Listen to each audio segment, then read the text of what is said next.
రూపాయలు. అన్న అల్లం కొట్టాలని మీనంత 11 మంది తెప్పించుకోండి. 11 మంది పోయి ఆ తిరుపతి కంటే తీసుకోపో. నువ్వు ఇట్లా పోయి తెప్పించుకో. అక్క అల్లం కొట్టాలి అక్క మీ ఇట్లానే నీకు తెప్పించుకో. 10 రూపాయలు తెప్పించుకో. 11 మంది 10 రూపాయలు 11 మంది తెప్పించుకోమా. 1 2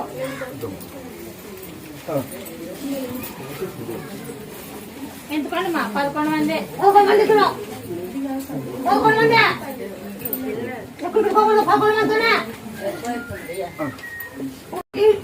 గుడ్డు జమ చేసి వేసుకొని 9 నెలలు చేయించుకోవాలి. మీరు ఇల్లు కొన్నాక 9 నెలలు చేయించుకోవాలా. ఆ కట్టి తెచ్చుకోవాలా. మీ సంతానం 2 నెలలు అయింది 3 నెలలు అయింది సంతానం పోతుంది. పోతుందా? చెప్పు 2 నెలలు 3 నెలలు 2 నెలలు 1